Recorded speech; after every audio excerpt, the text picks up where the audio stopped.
The morning sun broke over Fort Mitchell with the kind of crisp clarity that made everything look sharp and new.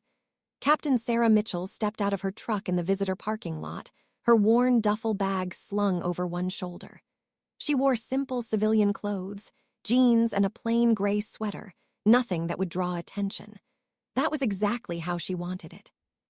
She had been away from regular base life for 3 years. 3 long years working in places most soldiers would never see, doing things that would never make it into official reports. The kind of work that aged you faster than the calendar suggested. At 34, Sarah had more experience than officers twice her age, but you wouldn't know it by looking at her. She kept her brown hair in a simple ponytail, wore no makeup, and had the kind of quiet presence that people often overlooked. That was fine with her. Being underestimated had saved her life more than once. Fort Mitchell was buzzing with activity. A new training program was launching today, and the base was filled with officers from other installations. Sarah was here to observe and consult, though her orders were deliberately vague. That was standard for her assignments these days. She made her way toward the main administrative building, taking in the familiar sights and sounds of military life. Young soldiers hurried past, their boots striking the pavement in rhythmic precision. Somewhere in the distance, a drill sergeant's voice echoed across the parade grounds. "Excuse me, miss." Sarah turned to find a young private jogging up to her, looking concerned. "Ma'am, civilians need to check in at the visitor center," he said politely but firmly. "It's base policy." Sarah gave him a small smile. "I appreciate that, Private. I'm actually..." "Sarah." The voice came from behind her, warm and familiar. Sarah turned to see Major Linda Chen crossing the parking lot, a wide grin on her face. Linda had been her roommate at West Point, one of the few people who knew exactly what Sarah had been doing for the past 3 years. "Linda," Sarah said, relief washing over her. The two women embraced briefly. "I've been waiting for you," Linda said. "Come on, we're running late. The briefing starts in 20 minutes. The young private looked confused but stepped back, saluting Major Chen properly. As they walked away, Linda shook her head. "Let me guess," Linda said quietly. "He thought you were lost." "Standard," Sarah replied with a shrug. "I'm not exactly in uniform." "You're never exactly in uniform anymore," Linda observed. "That's what happens when you work for those mystery units. People forget you're actually an officer." They entered the administrative building and headed down a long corridor lined with photographs of distinguished officers and Medal of Honor recipients. Sarah barely glanced at them. She had learned long ago that walls full of decorated heroes didn't mean much when you were in the field making split-second decisions that could save or cost lives. "So what's this training program about?" Sarah asked. "Advanced tactical leadership," Linda explained. "They're bringing in officers from all over to create a new curriculum. There's a lot of brass here today. 4 generals, actually." Sarah raised an eyebrow. 4, that seems like overkill." "You know how the Army loves its committees," Linda said with a laugh. "Anyway, your reputation preceded you. When they heard you were available for consultation, they specifically requested you attend." "My reputation," Sarah repeated dryly. "The one that nobody's supposed to know about." "The one that the people who matter know about," Linda corrected. "Trust me, Sarah, the generals here today know exactly who you are and what you've done." They turned a corner and nearly collided with a group of officers gathered near the conference room entrance. Sarah immediately recognized the type, mid-level officers, probably majors and lieutenant colonels, the kind who spent more time politicking than leading. "Excuse us," Linda said, trying to move past them. One of the officers, a tall major with perfectly styled hair and a chest full of ribbons that suggested more time at ceremonies than in combat, blocked their path slightly. His name tag read Pemberton. "Major Chen," he said with a smile that didn't reach his eyes. "Running late." "Not at all, Major Pemberton," Linda replied coolly. "We're right on time." Pemberton's gaze shifted to Sarah, and his expression changed to one of confused amusement. "And who's this? Did you bring your sister to work today?" Several of the other officers chuckled. Sarah felt Linda tense beside her, but Sarah herself remained perfectly calm. This wasn't her first time being mistaken for a civilian, a secretary, or someone's relative. It probably wouldn't be her last. "This is," Linda began, her voice tight. "I can introduce myself," Sarah said quietly, meeting Pemberton's eyes. "Captain Sarah Mitchell." Pemberton's smirk widened. "Captain, really?" He looked her up and down, taking in her civilian clothes and casual appearance. "I'm sorry, I don't see any rank insignia. What unit are you with?" "I'm currently between assignments," Sarah said evenly. "I'm here to consult on the new training program." "Consult?" Pemberton exchanged glances with his colleagues, and more laughter rippled through the group. "You're going to consult on tactical leadership. What could you possibly teach us?" Sarah felt the familiar weight of judgment settling around her. She had dealt with officers like Pemberton throughout her career, men and women who measured worth by appearances, who valued polish over substance, who had never had to make the kind of choices that left permanent marks on your soul. "I'm sure we'll find out," Sarah said simply. Wait, Pemberton continued, clearly enjoying himself now. "Let me guess your rank. I mean, you can't really be a captain, right? That would require actual command experience. So what are you really? Second lieutenant, fresh out of training." "I already told you," Sarah replied, her voice still calm but with an edge of steel. "Captain." "Sure you are," Pemberton said, his tone dripping with condescension. "Tell you what, Captain, maybe you should sit this one out. This briefing is for actual combat officers. We're discussing real tactical situations, not whatever desk job you've been warming." Linda stepped forward, her face flushed with anger. "Major Pemberton, you have no idea." "It's fine, Linda," Sarah said softly, placing a hand on her friend's arm. She looked back at Pemberton with steady eyes. "I'll let my presence at the briefing speak for itself." "If they let you in," Pemberton said with a laugh. "Which I doubt. This is a restricted briefing. You need proper clearance and actual credentials, not just a civilian outfit and a claim to be an officer." Sarah said nothing. She had learned long ago that some arguments couldn't be won with words.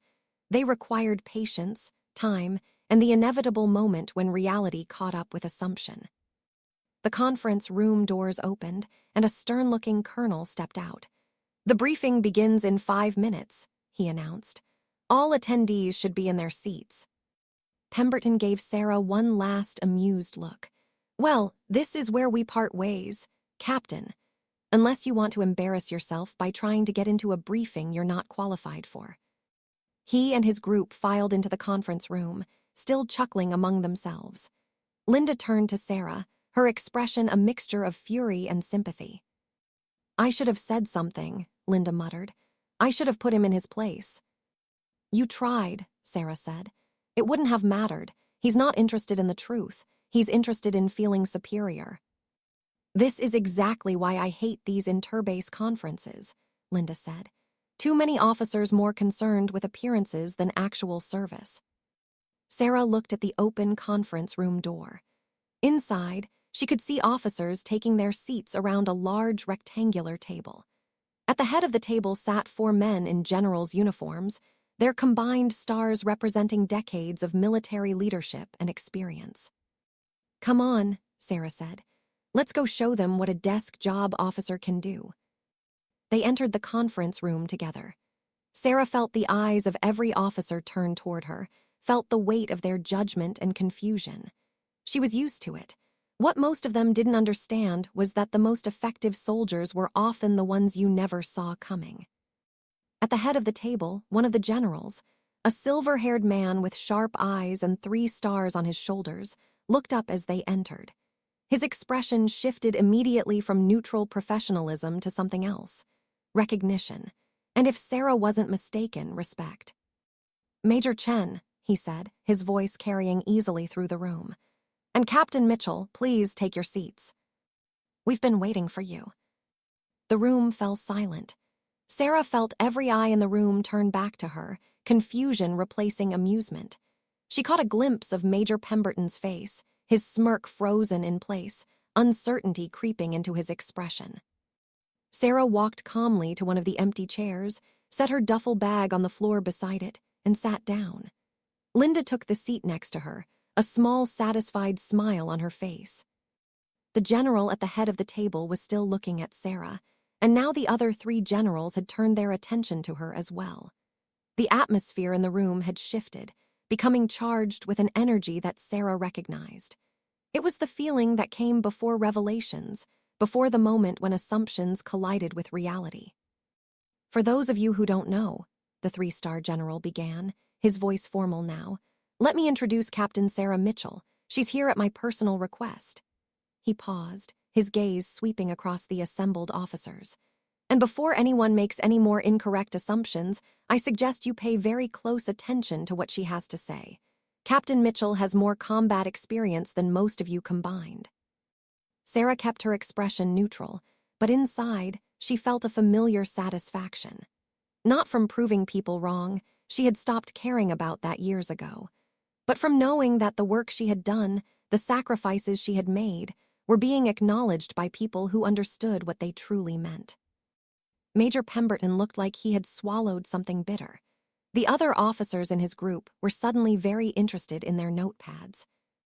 The briefing was about to begin, and Sarah knew that everything was about to change. For her, for Pemberton, and for everyone in this room who had underestimated the quiet woman in civilian clothes. The truth, she had learned, always found its way to the surface. You just had to be patient enough to wait for it. Part 2. General Robert Hayes stood at the head of the conference table, his 3 stars catching the fluorescent light. He was a man who had earned his rank through decades of service, multiple combat deployments, and a reputation for seeing through nonsense. Next to him sat General Patricia Morneau, General James Wu, and General Frank Castellano, each bringing their own expertise and experience to the table. Let's begin, General Hayes said, his voice cutting through the remaining whispers. This training program represents a significant investment by the Department of Defense. We're here to develop tactical leadership curricula that will prepare our officers for the complex challenges they'll face in modern warfare. He gestured to a large screen at the front of the room where a presentation was already loaded. We'll be reviewing case studies, discussing leadership failures and successes, and identifying key skills that need to be emphasized in training. Sarah pulled out a simple notebook from her duffel bag. Unlike the other officers with their tablets and laptops, she preferred old-fashioned paper. It was harder to hack, didn't run out of battery, and forced you to think more carefully about what you wrote down. Our first case study involves a hostage rescue operation in Afghanistan, General Hayes continued. A team of 12 was sent to extract 3 American aid workers from a compound held by enemy combatants. The mission resulted in the loss of 4 soldiers and the death of 1 hostage. He clicked to the next slide, showing a tactical map of the compound. I want each of you to analyze what went wrong and what lessons we can draw for training purposes. Major Pemberton, why don't you start us off? Pemberton straightened in his chair, clearly pleased to be called on first. Yes, sir. Looking at the map, the obvious issue is the approach vector. They came in from the north, which exposed them to fire from the guard towers. A southern approach would have provided better cover. General Hayes nodded. A valid observation. Anyone else? Several other officers chimed in with their analyses. They discussed equipment failures, communication breakdowns, and timing issues. Their assessments were technically sound, but focused on surface-level tactical details. Sarah listened quietly, making notes, waiting for the right moment. General Morneau, who had been watching Sarah with interest, spoke up. Captain Mitchell, you've been quiet. What's your assessment? The room turned to look at Sarah again. She could feel the skepticism radiating from some of the officers, particularly Pemberton's group. They were waiting for her to say something naive or obvious, something that would confirm their initial assessment of her. Sarah set down her pen and looked at the tactical map. The approach vector was fine, she said simply. The problem was that they were approaching at all. Pemberton couldn't help himself. With all due respect, Captain, the mission was a rescue. How do you rescue hostages without approaching the target? Sarah turned to look at him directly. You don't rescue hostages when the enemy knows you're coming. The room fell silent. General Hayes leaned forward slightly. Go on. The report mentioned that the team was compromised during their infiltration, Sarah continued, her voice steady and matter-of-fact. Local informants had alerted the enemy force 12 hours before the team arrived. By the time our soldiers reached the compound, it was a trap. She pointed to the map without standing. The tactical details, approach vectors, equipment, timing, those are all irrelevant if your enemy is waiting for you. The real failure was in intelligence gathering and the decision to proceed despite knowing the mission was compromised. That's speculation, Pemberton interjected. The report doesn't say definitively that the commanders knew about the compromise. It doesn't have to say it definitively, Sarah replied calmly. The pattern is clear in the timeline. Intelligence reported suspicious communications from the region 6 hours before mission launch. The local contact missed 2 scheduled check-ins, and reconnaissance showed unusual movement around the compound, guards being reinforced, defensive positions being strengthened. The signs were all there. General Wu nodded slowly. So you're saying the mission should have been aborted? I'm saying the mission should have been redesigned, Sarah said. If you know the enemy is expecting you, you change the game. You use their expectations against them. Create a diversion, fake a withdrawal, hit them from an unexpected angle, or you wait them out. Hostage takers get complacent when the expected rescue never comes. She paused, her voice softening slightly. Those 4 soldiers died because someone prioritized sticking to a plan over adapting to changing circumstances. And the hostage died because the enemy had time to prepare and make demands. In tactical leadership, the hardest skill to teach is knowing when your plan has failed before you even execute it. The room was quiet now, but it was a different kind of silence than before. Several officers were nodding, making notes. Even Pemberton looked thoughtful, though he clearly didn't want to admit it. General Hayes studied Sarah for a long moment. That's an astute analysis, Captain, and it matches the classified after-action report almost word for word. He looked around the room. Captain Mitchell isn't speculating. She's telling you what actually happened because she reviewed this case during a previous assignment. Sarah saw understanding dawn on several faces.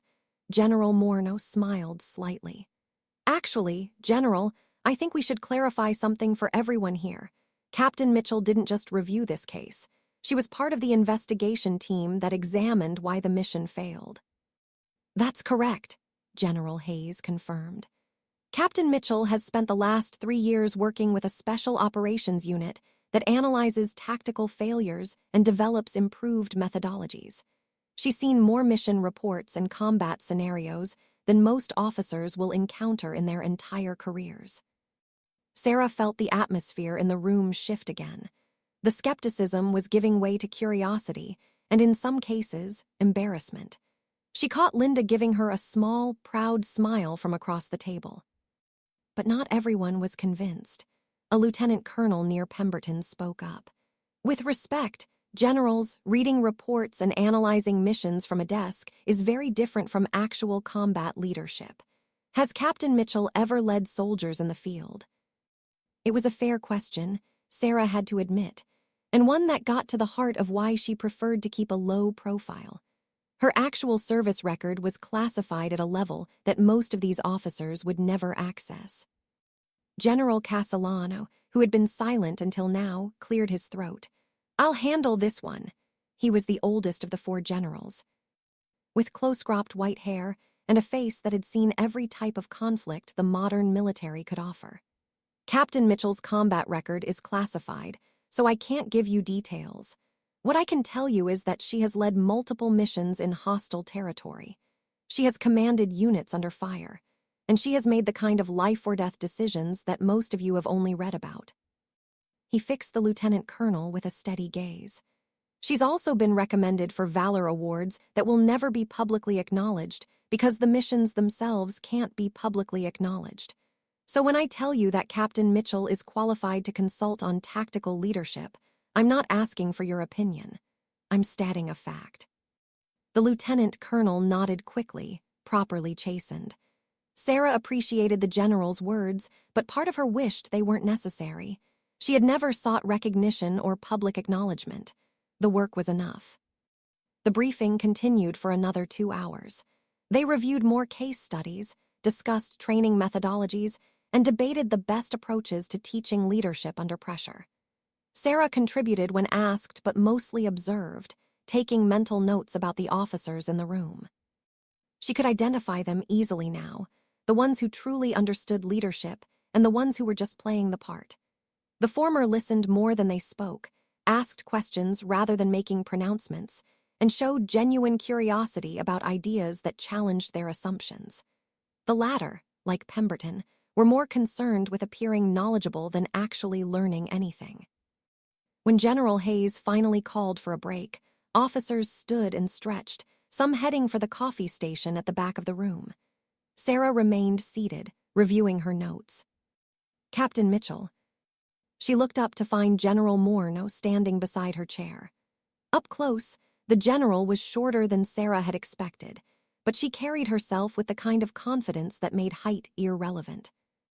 "General," Sarah said, starting to stand. "Stay seated," Morno said with a wave of her hand. She pulled out the chair next to Sarah and sat down. "I wanted to talk to you about something." "Of course, ma'am." Morno glanced around to make sure they had some privacy. Most of the other officers were clustered around the coffee station or talking in small groups. "I read your report on the Somalia operation last year, the one with the embassy extraction." Sarah tensed slightly. That mission was supposed to be eyes, only at the highest levels. "I wasn't aware that report had wide distribution, ma'am." "It doesn't," Morno confirmed. "But I sit on a committee that reviews special operations, and your work came across my desk. It was brilliant, Sarah. The way you adapted when the primary extraction point was compromised, how you used the local terrain to create multiple fallback positions, getting all 23 personnel out without a single casualty. That was textbook tactical leadership." "I had a good team, ma'am," Sarah said quietly. "They executed perfectly." "They executed perfectly because you led them perfectly," Morno corrected. "And that's why I wanted to talk to you. We need more officers like you teaching the next generation, not just analyzing failures from a desk, but actively training officers in real leadership." Sarah hesitated. She knew where this was going, and she wasn't sure how she felt about it.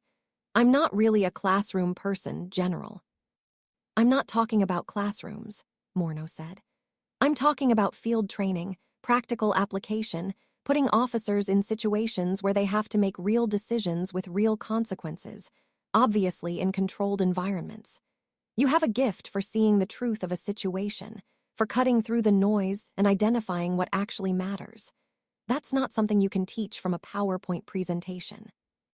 Before Sarah could respond, she heard Pemberton's voice from across the room. He was talking to his colleagues, not quite whispering but not quite at full volume either. "I still don't buy it," he was saying. "She analyzes missions from an office and suddenly she's an expert. I've been in actual firefights. I've led actual soldiers under actual fire. What has she really done?"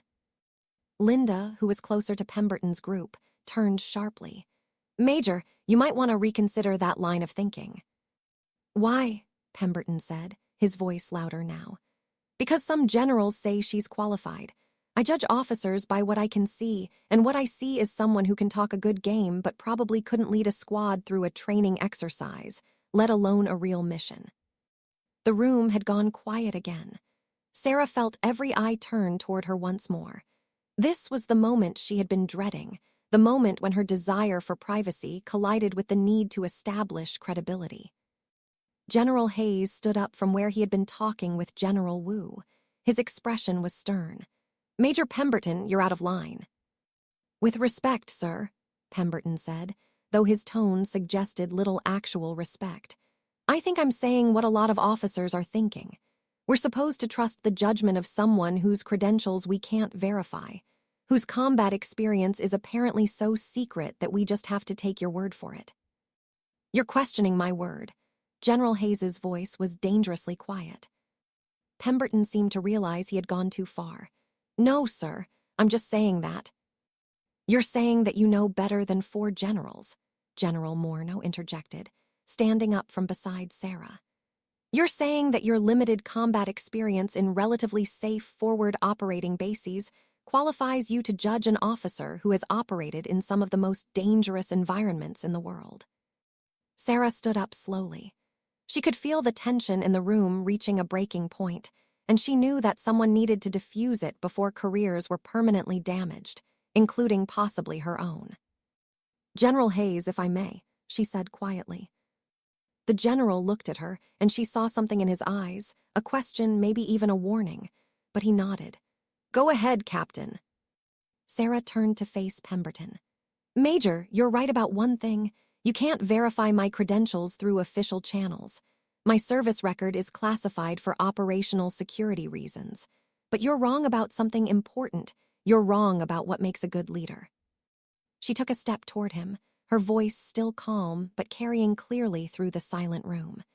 "A good leader doesn't measure their worth by comparing themselves to others. A good leader doesn't need to announce their experience or prove their valor in front of a room full of people. A good leader serves, leads, and lets their actions speak for them." Pemberton's jaw tightened. Easy to say when your actions are all classified. "Some of them are," Sarah agreed. "But not all. Tell me, Major, have you ever heard of Operation Sandstone?" She saw his expression flicker with uncertainty. Several other officers in the room shifted uncomfortably. Operation Sandstone had made headlines 2 years ago, a coalition effort to rescue kidnapped school children from a militant group in North Africa. It had been called a miracle mission when all 43 children were recovered alive. "Of course," Pemberton said. "Everyone knows about Sandstone. It was a joint special forces operation." "That's right," Sarah said. "What most people don't know is that the original rescue plan failed. The special forces team was ambushed on approach. They had to retreat and regroup." She paused. "I was part of the reorganized mission team. I was one of the officers who went in and brought those children home." The room was absolutely silent now. General Hayes was watching her carefully, and Sarah knew she was revealing more than she normally would.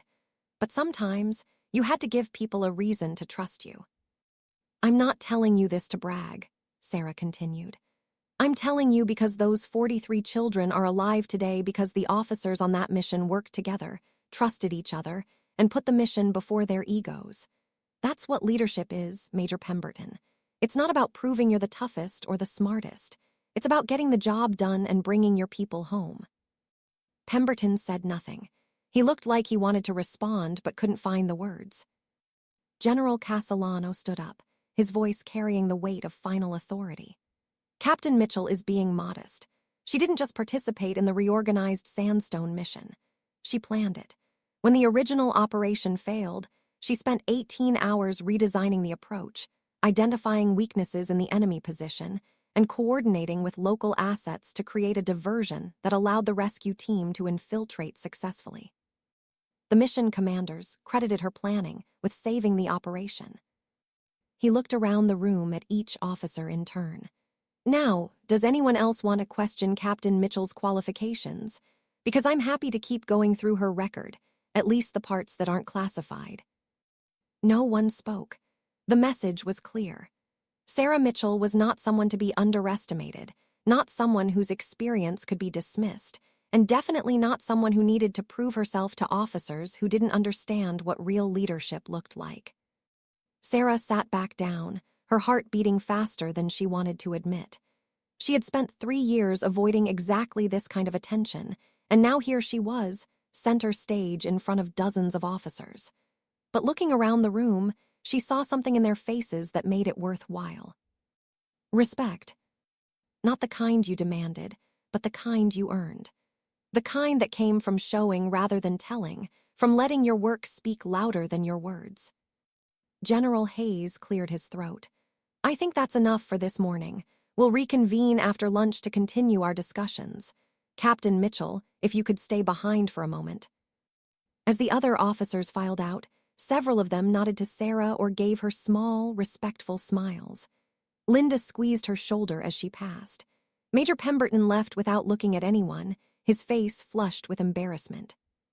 When the room was empty except for Sarah and the 4 generals, General Hayes walked over to her. His expression was serious but not unkind. "I apologize for putting you in that position, Captain," he said. "I knew Pemberton had a reputation for being difficult, but I didn't expect him to be quite so openly disrespectful." "It's not your fault, sir," Sarah replied. "And honestly, it was probably necessary. The doubt wouldn't have gone away otherwise." General Wu joined them, his hands clasped behind his back. "The question is, what do we do about Major Pemberton? His behavior was unacceptable." "He's embarrassed," Sarah said, "and probably scared about what this means for his career. I don't think formal discipline is necessary, sir. He's learned his lesson." General Morno smiled. "You're more generous than I would be, but maybe that's another sign of good leadership, knowing when to show mercy." The four generals looked at each other, some silent communication passing between them.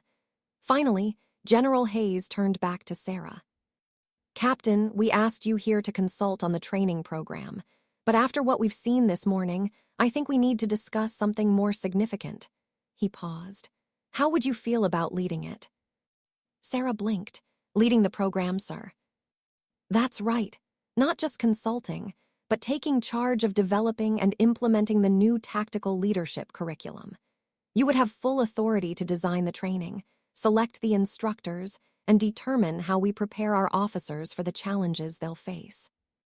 It was an offer that would change everything. No more shadows, no more classified missions that no one could talk about. She would be visible, responsible, in charge of shaping the next generation of military leaders. Part of her wanted to say no immediately. She had gotten used to working in the background, to being the officer no one noticed until it was too late. But another part of her, the part that had watched too many missions fail because of poor leadership, knew this was a chance to make a real difference. "Can I think about it, sir?" she asked. "Of course," General Hayes said. "Take the afternoon. We'll need an answer by tomorrow morning." Sarah nodded, gathered her things, and left the conference room. Her mind was spinning with possibilities and concerns, opportunities and risks. Behind her, she heard one of the generals say something to the others, but she didn't catch the words. What she did know was that her life was about to change. The question was whether she was ready for it. And whether the officers who had underestimated her this morning were ready for what she might do next. Part 3. Sarah found herself sitting alone in the base cafeteria, a cup of coffee growing cold in front of her. The lunch crowd had thinned out, leaving just a few scattered groups of soldiers and support staff. Through the large windows, she could see recruits running drills on the training field, their synchronized movements a reminder of the discipline and precision that military life demanded. She thought about General Hayes's offer. Leading the new tactical leadership program would mean putting down roots, staying in one place, becoming known. It went against every instinct she had developed over the past 3 years. "Mind if I join you?" Sarah looked up to find Linda standing there with a tray of food. "Please," Sarah said, gesturing to the empty seat across from her. Linda sat down and studied her friend's face. "You're thinking about running." It wasn't a question. Sarah gave a wry smile. "Am I that obvious?" "To me, yes. To everyone else, probably not." Linda unwrapped a sandwich. "But I've known you long enough to recognize that look. It's the same look you had at West Point when they wanted to put you in public affairs instead of combat arms." "That was different. Public affairs wanted me to smile for cameras and recruit new cadets. This is actual leadership." "And that terrifies you," Linda said gently.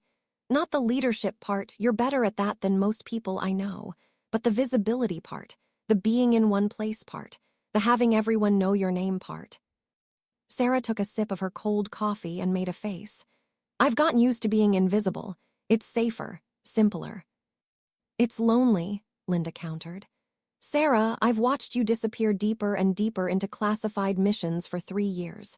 At first, I thought it was what you wanted, the important work, the high-stakes operations. But now I think you've been hiding." "Hiding from what?" Linda hesitated, then spoke carefully. "From what happened in Syria." Sarah felt her whole body tense. Syria. The mission that had changed everything, that had sent her spiraling into the world of classified operations and anonymous heroism. She hadn't talked about Syria with anyone, not even Linda. "That's not," Sarah started. "Yes, it is," Linda said firmly. "You were different after that mission. You stopped talking about your career plans. You stopped mentioning the future at all. You took the first assignment that would make you disappear, and you've been disappearing ever since." Sarah stared out the window, watching the recruits complete their drill and form up for inspection. "In Syria, I made a decision that got 2 soldiers killed. Good soldiers. People I had trained with, eaten meals with, laughed with. I chose one objective over another, and they died because of it." "You chose to complete the mission," Linda said quietly. "You saved 15 hostages and prevented classified intelligence from falling into enemy hands. The after-action report said your decision was correct." "The after-action report wasn't there," Sarah said, her voice tight. "It didn't hear them calling for backup. It didn't watch their positions get overrun while I was securing the objective. It didn't have to write letters to their families explaining why their sons were dead." Linda reached across the table and placed her hand over Sarah's.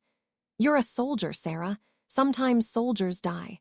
It's not fair, it's not right, but it's the reality of what we do. You made the best decision you could with the information you had. That's all any leader can do." "It doesn't feel like enough." "It never does. That's how you know you're a good leader. You care about the weight of those decisions. Bad leaders sleep easy at night because they don't think about the cost. You carry it with you, and that's what makes you someone worth following." They sat in silence for a moment. Sarah felt tears threatening but forced them back. She had cried over Syria exactly once, alone in a bathroom stall at an airport between missions. Since then, she had locked it away, buried it under layers of work and duty and new operations. "General Hayes is offering you a chance to take what you learned from Syria and make sure fewer officers have to make the same impossible choices," Linda continued. "You could teach them how to think strategically, how to adapt under pressure, how to value every life without losing sight of the mission. That matters, Sarah. That's not hiding, that's leading." "What if I fail? What if I design a training program and it doesn't work, and officers go into the field unprepared?" "Then you'll adapt and improve it, just like you do with everything else," Linda said with a slight smile. "You're not going to be perfect. No training program is perfect. But you'll be honest about what works and what doesn't, and you'll keep making it better." That's more than most people can offer. Sarah looked at her friend, this woman who had known her since they were both idealistic 18-year-olds reporting for their first day at West Point. Linda had always been able to see through her defenses, to find the truth she was avoiding. "You know what the worst part is?" Sarah said softly. "Part of me wants to say yes. Part of me wants to take this assignment and build something meaningful. But I'm afraid that if I stop moving, if I stay in one place long enough, all the things I've been running from will catch up with me." "Maybe they need to catch up with you," Linda suggested. "Maybe you need to stop running and deal with them. Not for the army, not for some mission, but for yourself." Before Sarah could respond, her phone buzzed. She glanced at the screen and saw a message from General Hayes. "Brief update. Major Pemberton has requested a meeting with you. His co says he wants to apologize. Let me know if you're comfortable with that." Sarah showed the message to Linda, who raised her eyebrows. "Interesting. What are you going to do?" "I should probably hear him out," Sarah said, though she felt apprehensive about it. "He was out of line, but publicly humiliating him further won't help anyone." "That's very mature of you," Linda said. "I probably would have let him twist in the wind for a few days." Sarah sent a brief reply to General Hayes, indicating she would meet with Pemberton. Within minutes, her phone buzzed again with a time and location, a small conference room in the administrative building, in 1 hour. Linda finished her sandwich and studied Sarah thoughtfully. "Whatever you decide about the program, I support you, but I hope you say yes. Not because the Army needs you, though it does, but because I think you need this. You need to stop being invisible and start being the leader I know you can be." "I'll think about it," Sarah promised. "Think fast," Linda advised.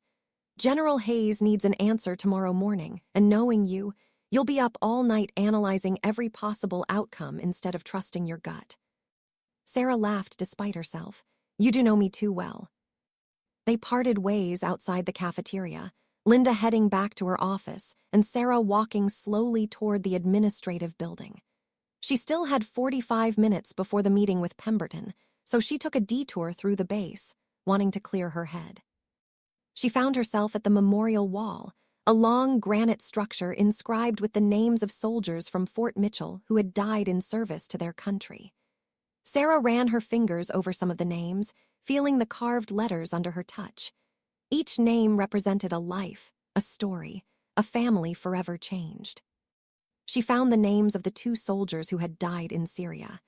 Their names looked the same as all the others, simple, permanent, offering no explanation of how or why they had died. Looking at those names, Sarah felt the familiar weight of guilt pressing down on her shoulders. But she also felt something else, a sense of purpose. Those soldiers had died completing a mission, protecting others, serving something larger than themselves. Their deaths weren't meaningless, even if they were painful. And maybe Linda was right. Maybe the best way to honor them was to help future soldiers avoid making the same impossible choices. Sarah checked her watch. Time to meet with Major Pemberton. The conference room was small and plain, just a table and 4 chairs. Pemberton was already there when Sarah arrived, standing at attention even though they were the only ones in the room. He looked uncomfortable, his earlier confidence completely gone. "Captain Mitchell," he said formally, "thank you for agreeing to meet with me." "At ease, Major," Sarah said, closing the door behind her. "Please sit." They both sat down across from each other. Pemberton looked like he was preparing for a court-martial rather than a conversation. Sarah waited patiently, letting him find the words he needed. "I owe you an apology," Pemberton finally said. "My behavior this morning was completely inappropriate. I made assumptions about you based on appearances, and I questioned your qualifications without any justification. It was disrespectful to you and to the generals who vouched for you." Sarah nodded, but said nothing, waiting to see if there was more. Pemberton continued, his voice strained. "After you left the conference room, General Hayes pulled me aside. He didn't yell or threaten. He just asked me why I felt the need to prove I was better than you, and I didn't have a good answer." He looked up at Sarah, and she saw genuine regret in his eyes. "The truth is, I felt threatened. You walked in wearing civilian clothes, no ribbons, no insignia, just this quiet confidence. And then the generals treated you like you were the most important person in the room. I've spent 12 years building my reputation, collecting my ribbons, making sure everyone knows what I've accomplished. And you showed up and made all of it seem irrelevant." "I wasn't trying to make anything seem irrelevant," Sarah said quietly. "I know that now," Pemberton replied. "After what General Castellano said about your record about Operation Sandstone, I looked it up. I read everything I could find about that mission. And I realized that while I've been collecting ribbons and impressing people at briefings, you've been out there actually making a difference, actually leading, actually serving." He paused, struggling with what to say next. "I've commanded a company in Afghanistan. I've been in firefights, but I've never had to make the kind of decisions you've made. I've never operated in the shadows, never taken on missions where no one would ever know if I succeeded or failed. And instead of respecting that, I mocked it because I didn't understand it." Sarah felt some of her tension ease. Whatever else Pemberton might be, he was at least capable of self-reflection. "Major, we all serve in different ways. Your experience is valid and valuable. You don't need to diminish what you've done just because my path was different." "That's generous of you," Pemberton said. "More generous than I deserve. But I want you to know that I've learned something today. About leadership, about humility, and about not judging people by their ribbons or their clothes or their appearance." He stood up and extended his hand. "I hope you'll accept my apology, and I hope that if you do take on this training program, you'll let me participate. I think I could learn a lot from you." Sarah stood and shook his hand. "Apology accepted, Major, and I appreciate your honesty." "One more thing," Pemberton said, his voice softer now. "Some of the other officers were talking after the briefing. Word is spreading about who you really are, what you've really done.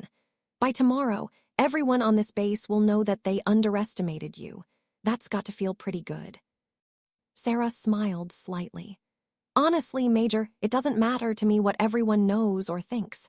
I didn't choose this career to be recognized or celebrated. I chose it to serve and to make a difference. The recognition is just noise. Pemberton looked at her with something close to awe. You really mean that, don't you? I do. Then you're a better soldier than I'll probably ever be, he said simply. But I'm going to try to be more like that. Less focused on the ribbons, more focused on the service. After Pemberton left, Sarah remained in the conference room for a few more minutes, thinking about what he had said. About recognition being noise. About serving versus being celebrated. She realized that her desire for invisibility, her preference for classified missions where no one would know her name, it wasn't just about avoiding the weight of Syria. It was also about fear. Fear of being held up as an example, fear of failing publicly, fear of having to live up to expectations that she wasn't sure she could meet. But maybe that was exactly why she should take General Hayes's offer. Not despite her fear, but because of it. Real leadership meant doing things that scared you, facing challenges that seemed overwhelming, accepting responsibility even when you weren't certain you could handle it. Her phone buzzed again. This time it was a message from General Morneau. Captain, the 4 of us would like to have dinner with you tonight. Off the record, casual conversation. We think you have questions, and we have some information that might help you make your decision. 1900 hours at the Officers' Club. Sarah typed a quick reply. I'll be there. She had a decision to make, and she had less than 24 hours to make it. But for the first time since arriving at Fort Mitchell, she felt like she might actually know what the right answer was. The question was whether she had the courage to say yes. Part 4.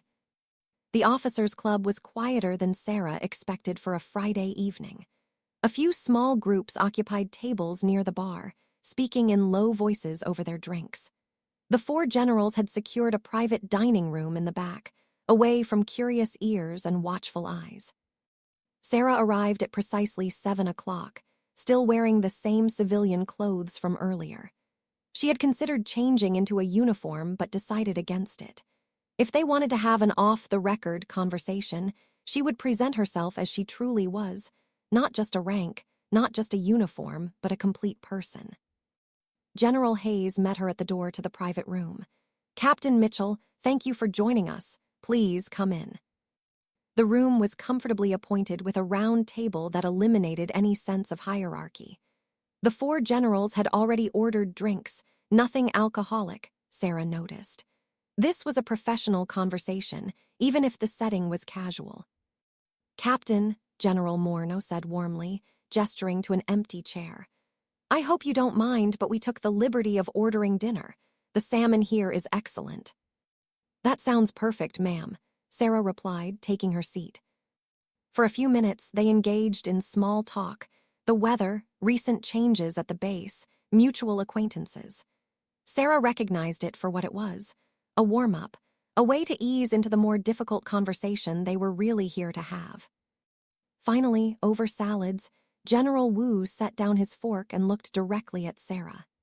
Captain, we asked you here because we want you to understand what you'd really be taking on if you accept this position. Not the official description, not the bureaucratic details, but the actual reality of what we're asking you to do. Sarah nodded, grateful for the directness. I appreciate that, sir.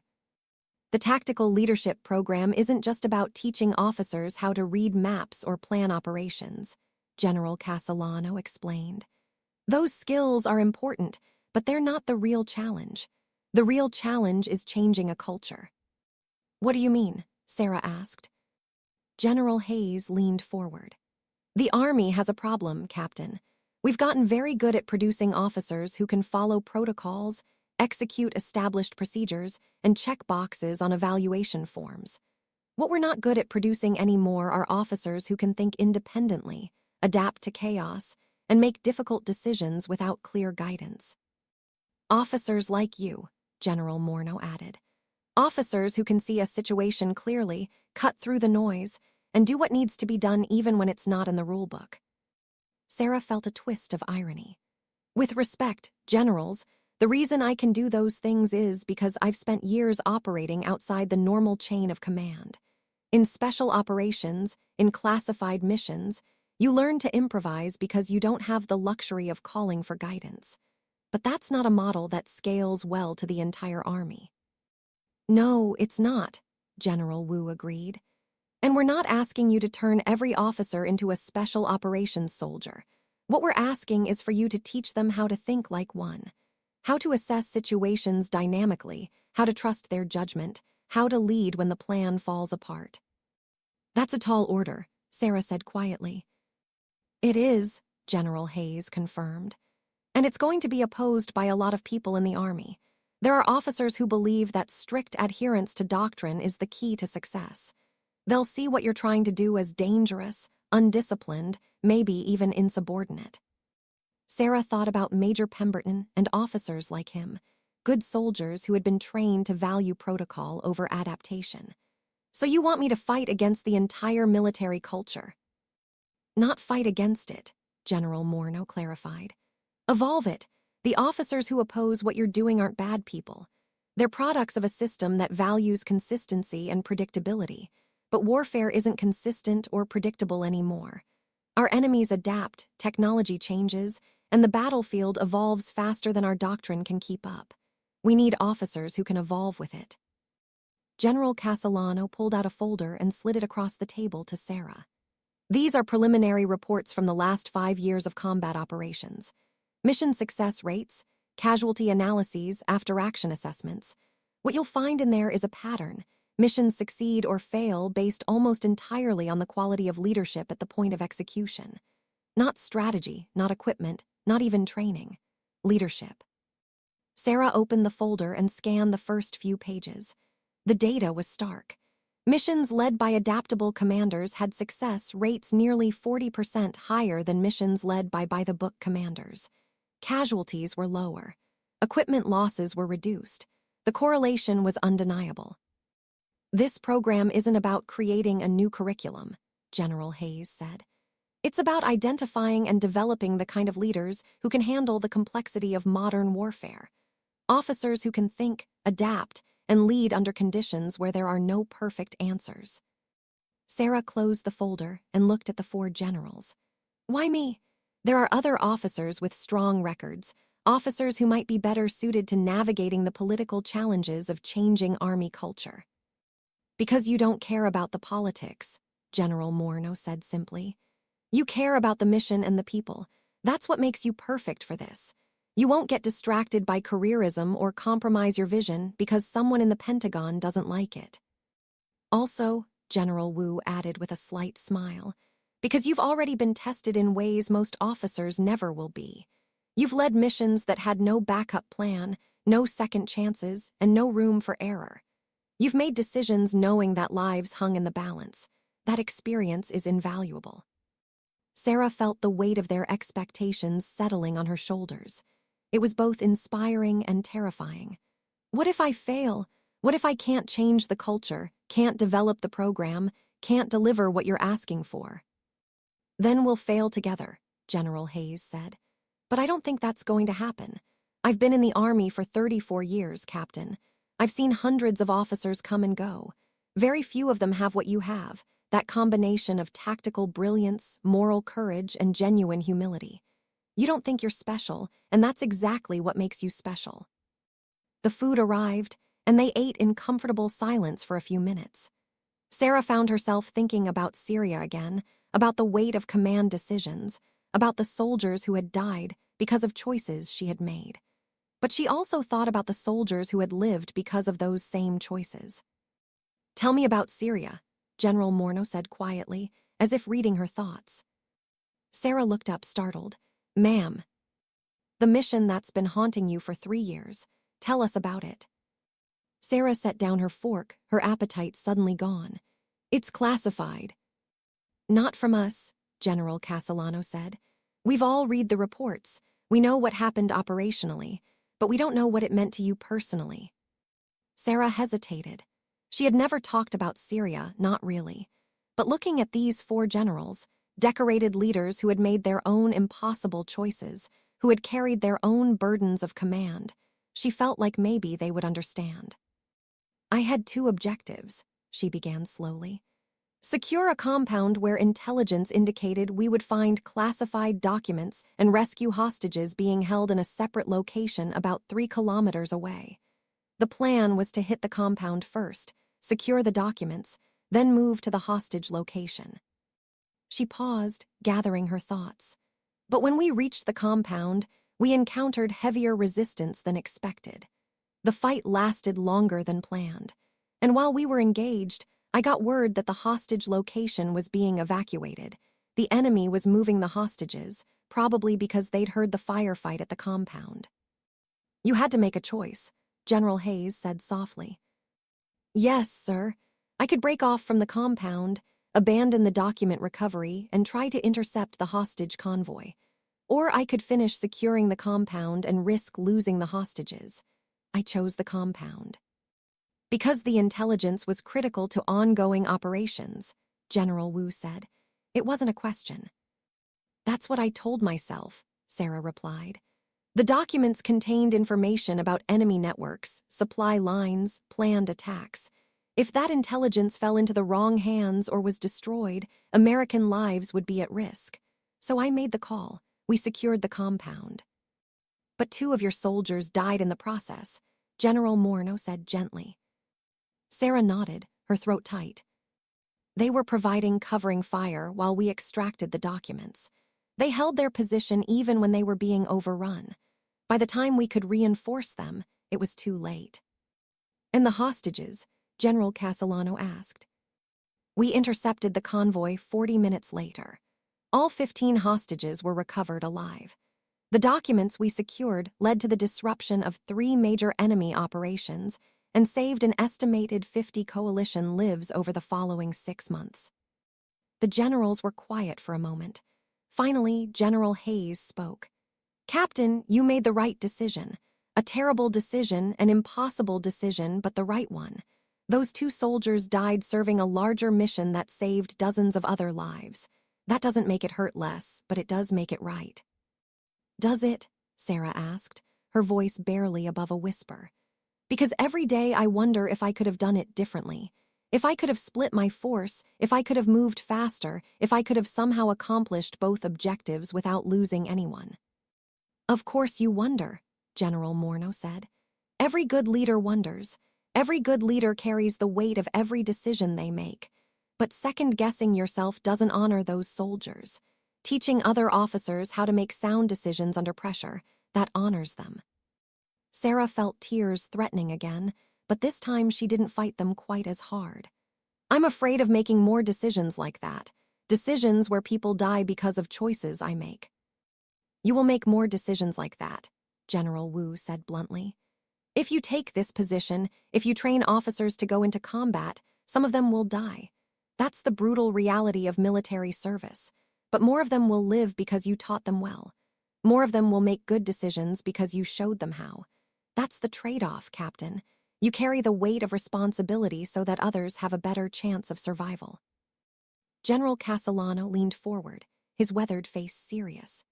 I lost 11 soldiers under my command over the course of my career. 11 men and women who went home in flag-draped coffins. I know every one of their names. I can tell you about their families, their dreams, the last conversations I had with them. That weight never goes away, Captain. But I also know that I led thousands of soldiers over those same years, and the vast majority of them went home alive because I did my job well. That's what command means, carrying the weight of the few so that the many can survive. Sarah wiped her eyes quickly. How do you live with it? By serving something larger than yourself, General Hayes replied. By accepting that your comfort, your peace of mind, even your emotional well-being are secondary to the mission and the people you lead. It's not easy. It's probably the hardest part of leadership, but it's necessary. They continued talking through dinner, sharing stories of their own difficult decisions, their own losses, their own struggles with the burden of command. Sarah found herself opening up in ways she hadn't in years, talking about Syria in detail, about other missions that had gone wrong, about the soldiers she had lost and the ones she had saved. By the time dessert arrived, Sarah felt like she had been through a therapy session, a strategic planning meeting, and a family reunion all at once. These 4 generals weren't just offering her a job, they were offering her a community, a support system, a way to process the trauma she had been carrying alone for so long. "So," General Morno said as they finished their coffee, "have we convinced you?" Sarah looked at each of them in turn. These leaders who had given decades of their lives to serving others, who carried their own scars and burdens, who were willing to trust her with something this important. "I'll give you my answer tomorrow morning, as requested," Sarah said. "But I want you to know that this conversation meant a lot to me, whether I take the position or not, knowing that you understand what command really costs. That helps." "One more thing before you go," General Hayes said. He reached into his jacket pocket and pulled out a small box. "This isn't official yet, and it won't be for a few more weeks, but I wanted you to see it now before you make your decision." He opened the box to reveal a silver oak leaf, the insignia of a major. Sarah's eyes widened. "Sir, I don't understand." "Your promotion came through," General Hayes explained. "It's been pending for 6 months, but the paperwork finally cleared. As of next month, you'll be Major Mitchell. Your service record might be mostly classified, but the people who can see it recognize that you've more than earned this advancement." Sarah stared at the oak leaf, a symbol of recognition she had never expected. Thank you, sir." "Don't thank us," General Morno said with a smile. "You earned it. The question is, what are you going to do with it? Are you going to continue operating in the shadows, taking on classified missions where no one will ever know your name? Or are you going to step into the light and use your experience to shape the next generation of army leaders?" Sarah carefully closed the box and handed it back to General Hayes. "I'll let you know tomorrow, ma'am. I promise." They said their goodbyes, and Sarah walked out of the officers' club into the cool night air. The base was quiet, most soldiers already in their quarters or enjoying their evening off-duty. She found a bench near the parade grounds and sat down, looking up at the stars. Her phone buzzed, a text from Linda. "How'd it go with the generals?" Sarah typed back. "They offered me a promotion and showed me my scars. Turns out they're good at both." Linda's response came quickly. And I have a decision to make," Sarah wrote. "Want to help me make it?" "My office, 15 minutes. I'll have coffee ready." Sarah smiled and stood up, feeling lighter than she had in months. She still didn't know what her answer would be, but she knew that whatever she decided, she wouldn't be facing it alone. Tomorrow morning, she would walk into General Hayes's office and tell him her decision. The question was which version of herself would walk in, the one who had been hiding in the shadows for 3 years, or the one who was finally ready to step into the light and lead. Part 5. Sarah didn't sleep much that night. She and Linda had talked until nearly midnight, going through every angle, every pro and con, every fear and hope. Finally, Linda had looked at her with exasperation and affection. "You're overthinking this," Linda had said. "Deep down, you already know what you want to do. You're just scared to admit it." Now, standing outside General Hayes's office at 8 o'clock sharp the next morning, Sarah felt that fear crystallizing into something closer to resolve. She was wearing her uniform this time, properly pressed, insignia in place, boots shined. If she was going to do this, she would do it as the officer she was, not the ghost she had been pretending to be. She knocked on the door. "Come in," General Hayes called. The general was behind his desk, reviewing papers. He looked up when Sarah entered and gestured to one of the chairs across from him. "Captain Mitchell, right on time. Please sit." Sarah sat, her back straight, her hands folded in her lap. "Sir, I have my answer about the training program." General Hayes set down his pen and gave her his full attention. "I'm listening." "I'll take the position," Sarah said, her voice steady, "with a few conditions." A slight smile crossed the general's face. "I'm not surprised. What are your conditions?" "First, I want complete authority over curriculum design and instructor selection. I won't be effective if I have to run every decision through a committee." "Agreed. You'll report directly to General Morno, but operational decisions will be yours. Second, I want to incorporate actual field exercises, not just classroom instruction. Officers need to make decisions under pressure, in uncertain conditions. They need to fail safely so they don't fail catastrophically later. Also agreed. We have training facilities at 3 different bases you can use. General Wu has already set aside budget for realistic scenario development. Sarah took a breath before stating her third condition. And I want Major Pemberton on my team. General Hayes's eyebrows rose. The officer who questioned your qualifications yesterday, that's an interesting choice. He made a mistake, but he owned it, Sarah explained. More importantly, he represents exactly the kind of officer I need to reach, capable, experienced, but trapped in a mindset that values protocol over adaptation.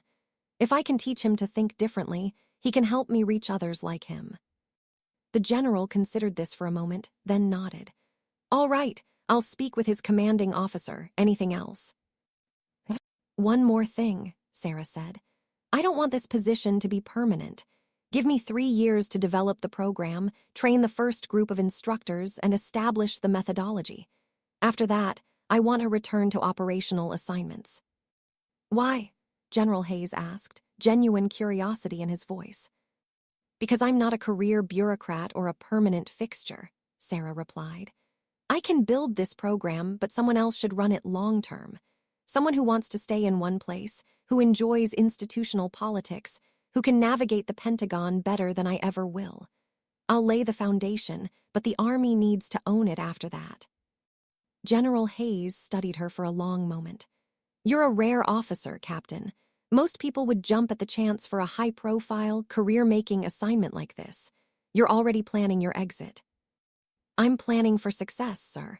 The program will be stronger if it doesn't depend on me personally. And I'll be more effective knowing there's an end date, a clear mission with a defined completion. Fair enough, the general said. He stood and extended his hand. Welcome to the Leadership Development Team, Captain, or should I say, Major. Sarah stood and shook his hand firmly. I don't officially become Major until next month, sir. Then let's make these next few weeks count, General Hayes said. I'm scheduling a meeting for Monday morning with all the key stakeholders. You'll present your vision for the program and answer questions. Fair warning, some of these stakeholders are going to push back hard. They like the Army the way it is. I can handle pushback, sir, Sarah said. I believe you can. Dismissed, Major. Sarah left the office feeling like she was stepping into a new chapter of her life. The hallway seemed brighter somehow, the sounds of the base more vibrant. She was committed now. No more hiding, no more classified missions where her contributions would remain anonymous. She was going to lead, publicly and openly. Her phone buzzed with a text from Linda. Well. Sarah typed back. I said yes. The response came immediately. Finally, lunch to celebrate. Can't. Meeting with Pemberton at 1100 hours. You're taking him on the team. Interesting choice. Everyone deserves a second chance, Sarah wrote. See you tonight. She had 2 hours before the meeting with Pemberton. Sarah decided to use the time to walk the base, to get a feel for Fort Mitchell as her new home, rather than just another temporary assignment. She walked past the barracks where young enlisted soldiers were learning their trades, past the training facilities where recruits were being forged into warriors, past the memorial wall where she had stood yesterday contemplating her decision. She stopped at the wall again, her fingers tracing the names of the 2 soldiers from Syria. I'm going to make this mean something, she said quietly. I'm going to teach other officers how to make better decisions, how to lead better. I can't bring you back, but I can honor your sacrifice by helping others.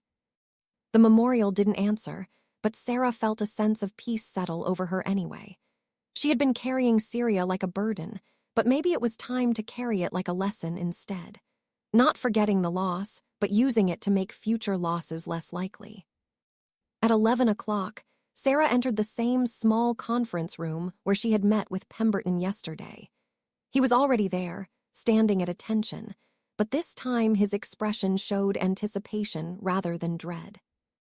Major Pemberton, Sarah said, using his proper rank. Captain Mitchell, he replied. "I heard you accepted the position. Congratulations." "Thank you, and I have something to ask you." Sarah gestured for him to sit, and they both took chairs. "I want you to be part of the leadership development team, one of the primary instructors." Pemberton looked genuinely shocked. "Me, after what I said yesterday."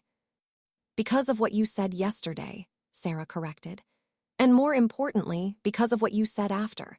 You recognized your mistake, you owned it, and you expressed a genuine desire to learn. That's exactly what I need in an instructor, someone who can admit when they're wrong and adapt accordingly." "I'm honored," Pemberton said slowly, "but I'm not sure I'm qualified. You're the one with the classified missions and the combat experience that actually matters." "Stop that," Sarah said firmly. "Your experience matters. You've commanded soldiers in combat. You've dealt with the bureaucracy and politics of military life. You understand the traditional mindset because you lived it. All of that is valuable." She leaned forward. "What I need from you is honesty and humility. When we're developing training scenarios, I need you to tell me when something won't work in the real army, when I'm being too idealistic or overlooking practical constraints. I need someone who can bridge the gap between what I'm trying to teach and what officers are ready to learn." Pemberton was quiet for a moment, processing. "You're serious about this?" "Completely serious. But I need to know if you're willing to challenge me when I'm wrong, to tell me hard truths even if they're uncomfortable. Can you do that?" "Yes," Pemberton said without hesitation. "I can do that, and Captain, Major Mitchell, I won't let you down." "I know you won't." Sarah pulled out a notebook and opened it to a page covered with preliminary ideas. "All right, let's get started. I have about 1,000,000 thoughts about what this program should look like, and I need someone to tell me which ones are brilliant and which ones are crazy." They spent the next 2 hours going through Sarah's initial concepts. Pemberton pushed back on several ideas, questioned assumptions, and offered practical insights based on his experience with conventional Army culture. It was exactly the kind of productive disagreement Sarah needed. "What about this scenario?" Sarah proposed. "We put a team of officers in a situation where they have conflicting orders from different superiors, limited intelligence, and a ticking clock. They have to decide whose orders to follow and why." Pemberton winced. "That's brutal. Most officers are trained to never question orders from superiors." "Which is exactly why they need to practice it in a safe environment," Sarah argued. "In the real world, sometimes orders conflict or make no sense because the people giving them don't have complete information. Officers need to know how to think critically about orders without being insubordinate." "Okay, I see your point," Pemberton conceded. "But you're going to get massive pushback from senior leadership. They'll see it as teaching disobedience." "Then we frame it differently. We call it tactical decision-making in complex command environments." Same training, different packaging. Pemberton grinned. "You're going to be good at this. Sneaky, but good." Over the following weeks, Sarah threw herself into developing the program. She assembled a team that included Pemberton, Linda, and several other officers with diverse backgrounds, some from special operations, some from conventional units, some from support roles. She wanted perspectives from across the Army, not just the combat arms elite. The Monday morning meeting with stakeholders went exactly as General Hayes had predicted. Rough. Several colonels and one brigadier general questioned whether the Army needed to change its leadership development approach at all. Sarah listened patiently to their concerns, then systematically addressed each one with data, examples, and clear reasoning.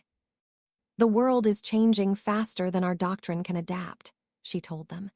"We can either train officers to think adaptively, or we can keep producing officers who excel at following procedures that may be obsolete by the time they use them. Which army do you want to lead?" By the end of the meeting, she hadn't won everyone over, but she had earned their reluctant respect.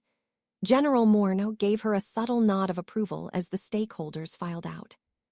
3 months into the program development, Sarah organized the first field exercise. She selected 20 officers of various ranks and backgrounds, told them they would be participating in a 3-day training scenario, and deliberately gave them minimal information about what to expect. The scenario was based on a real mission that had gone wrong in Iraq, a compound assault that had turned into a hostage situation when civilians were discovered inside.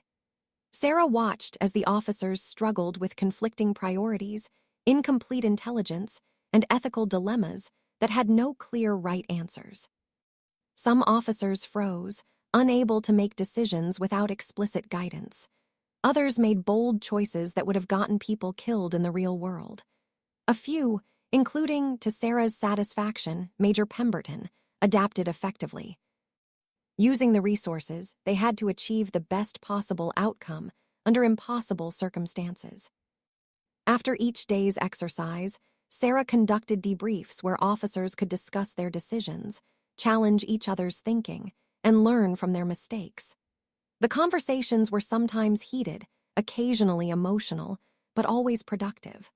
Officers who had never questioned their own leadership assumptions found themselves rethinking everything they thought they knew. "This is harder than actual combat," one captain told Sarah after the second day. "In combat, you react. Here, you have to think through every consequence." "That's the point," Sarah replied.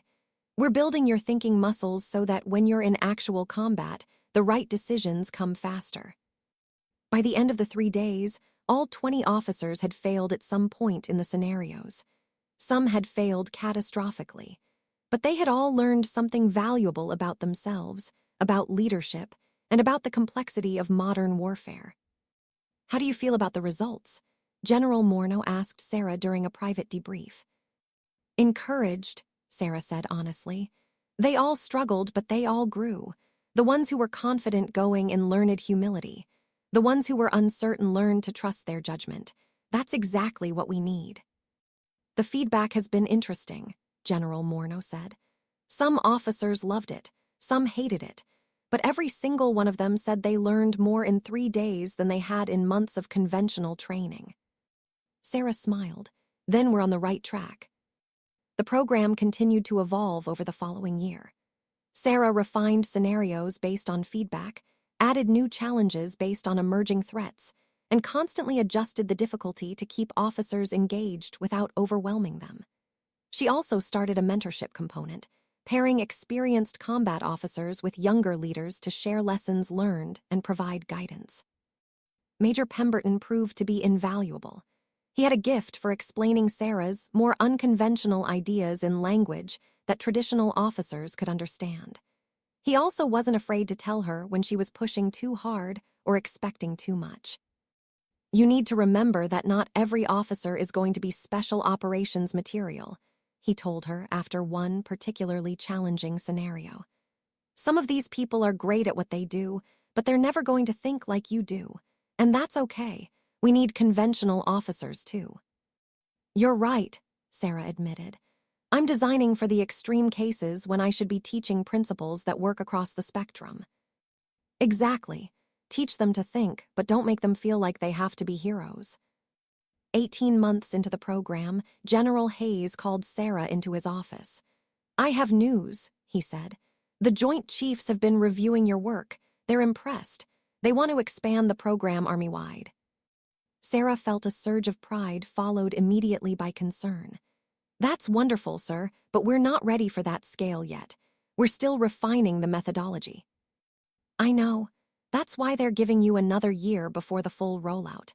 But they want you to start training instructors who can replicate what you're doing at other bases." "That's going to require a significant expansion of the team," Sarah said, her mind already working through the logistics. "You'll have the resources you need," General Hayes assured her. "This program is a priority now, Captain. You've proven that it works." "Major," Sarah corrected with a small smile. Her promotion had become official 6 months ago, though she still sometimes forgot about the change in rank. "My apologies, Major. Old habits." As Sarah left the general's office, she reflected on how much had changed in 18 months. She was no longer the invisible officer in civilian clothes being questioned in conference rooms. She was Major Sarah Mitchell, director of the Army's most innovative leadership development program, recognized and respected across the service. But the most important change wasn't external. It was internal. She had stopped running from Syria. She had stopped hiding from the weight of command decisions. Instead, she had learned to carry that weight differently, not as a burden of guilt, but as a responsibility to make sure other officers were better prepared than she had been. The memorial wall was becoming a regular stop on her daily walks. She would stand there, looking at the names of the soldiers from Syria and countless others, and she would remind herself why this work mattered. Every officer she trained, every leader she helped develop, every soldier who came home alive because their commander made a better decision. That was how she honored those who had been lost. One afternoon, as she was leaving the memorial wall, she encountered an unfamiliar captain examining the names. He was young, probably fresh from a deployment, with the 1,000-yard stare that Sarah recognized in her own mirror. "Captain," she said gently, "are you okay?" He turned to look at her, and she saw pain in his eyes. "I lost 3 soldiers on my last deployment, made a call that got them killed. I keep wondering if there was another way." Sarah's heart ached with recognition. "What's your name, Captain?" "Marcus Rodriguez, ma'am." "Captain Rodriguez, have you eaten lunch yet?" He looked confused by the question. "No, ma'am." "Good, let's get some food and talk. I have a story to tell you about Syria, and then I want to hear about your deployment. Because I promise you, whatever you're feeling right now, you don't have to carry it alone." They walked to the cafeteria together, and Sarah spent the next 2 hours listening to this young captain describe his mission, his decisions, and his guilt. Then she shared her own story, Syria, the impossible choice, the 2 soldiers who had died, and how she had learned to live with that weight. "Does it get easier?" Rodriguez asked. "No," Sarah said honestly. "But you learn to make it meaningful. You honor their sacrifice by becoming a better leader, by teaching others, by making sure their deaths contribute to something larger." "I don't know how to do that." "That's okay. I'm going to teach you." Sarah pulled out her phone and scrolled to her calendar. "I'm running a leadership training exercise next month. I want you to participate. After that, if you're interested, there might be a position for you on my team." Rodriguez looked at her with something between hope and disbelief. "You'd want me on your team, even after what I told you." "Especially because of what you told me.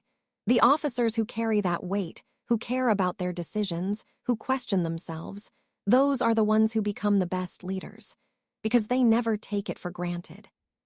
3 weeks later, Captain Rodriguez participated in the training exercise. He struggled, made mistakes, and at one point completely froze when faced with a scenario similar to his deployment experience. But he also showed flashes of brilliant tactical thinking and genuine care for the simulated soldiers under his command. After the exercise, Sarah offered him a position as an assistant instructor. He accepted, and over the following months, she watched him transform his pain into purpose, just as she had done. As Sarah approached the 3-year mark in her position, General Hayes called her into his office one final time. "You've done it, Major," he said, gesturing to a thick report on his desk. "The program is being implemented Army-wide. We have trained instructors at 15 bases, with more coming online every quarter. Officer feedback is overwhelmingly positive. Mission success rates for units whose officers have gone through your training are measurably higher. You've changed the Army, Sarah, changed it for the better." "It wasn't just me, sir," Sarah said. "I had an incredible team." "A team you built and led," Hayes countered. "Which brings me to my next point. Your 3-year commitment is up next month. You said you wanted to return to operational assignments after that. Are you still planning to do that?" Sarah had been thinking about this question for weeks. Part of her wanted to stay, to continue refining the program, to watch it grow. But another part of her, the part that had thrived in the shadows, operating at the edge of the possible, needed to get back to the field. "I am, sir. I think it's time for someone else to take over. Someone who can be the permanent face of this program, who can navigate the institutional politics better than I can. I've built the foundation. Now it needs someone who can sustain it long-term." General Hayes nodded slowly. "I expected that answer. We've already identified your replacement, Colonel Jennifer Hart. She's brilliant, politically savvy, and passionate about leadership development. She'll do well." When do I transition? You have 1 month to get her up to speed. After that, you're being assigned to a joint task force that's developing new operational doctrines for special operations. It's classified, naturally. Probably exactly the kind of work you've been missing. Sarah felt a flutter of excitement. Back to the shadows, back to the missions that would never be discussed publicly, back to the kind of work that had defined her before Fort Mitchell. But this time, she wouldn't be running from anything. She would be serving, knowing that she had made a difference in a different way. Thank you, sir, for everything. For trusting me with this, for supporting me through the pushback, for believing in what we were trying to do. Thank you for proving me right, Hayes replied. He stood and extended his hand. You've left your mark on this army, Major Mitchell. Officers will be better leaders for decades because of what you built here. That's a legacy worth being proud of. Sarah shook his hand, then turned to leave. As she walked out of the office, she passed a group of young lieutenants heading to their first leadership training session. They looked nervous and excited, uncertain about what they were getting into. Sarah smiled to herself. They would struggle, they would fail, and they would learn, just like she had, just like every good officer did. But now they would have tools and training that she hadn't had when she was starting out. They would make better decisions, lead better, and bring more of their soldiers home alive. That was her legacy. Not ribbons or medals, not recognition or fame, but the quiet satisfaction of knowing that she had made the army stronger by making its leaders wiser. A month later, on her last day at Fort Mitchell, Sarah stood at the memorial wall one final time. She traced the names of the soldiers from Syria, saying a silent goodbye. I kept my promise, she whispered. I made it mean something, and I'll keep making it mean something wherever I go next. She walked away from the wall, from Fort Mitchell, from the program she had built. She was heading back to classified missions, back to operating in the shadows, back to being the officer no one noticed until it was too late. But she wasn't the same officer who had arrived 3 years ago in civilian clothes, underestimated and invisible. She had learned that leadership came in many forms, in the field, in the classroom, in the quiet conversations with struggling officers who needed someone to understand their pain. She had learned that being invisible wasn't the same as being powerless, and that sometimes the most important battles were fought in conference rooms and training grounds rather than on foreign soil. Most importantly, she had learned that carrying the weight of command didn't have to break you. If you let it, it could forge you into something stronger, something better, something capable of making a real difference. Major Sarah Mitchell drove away from Fort Mitchell as the sun set, heading toward her next assignment, her next mission, her next opportunity to serve. Behind her, the memorial wall stood silent in the fading light, a reminder of all those who had sacrificed so that others could live, lead, and continue the fight. And somewhere in that long list of names, 2 soldiers from Syria rested a little easier, knowing that their captain had finally found peace with the choices she had made, and had used those choices to save countless lives yet to come.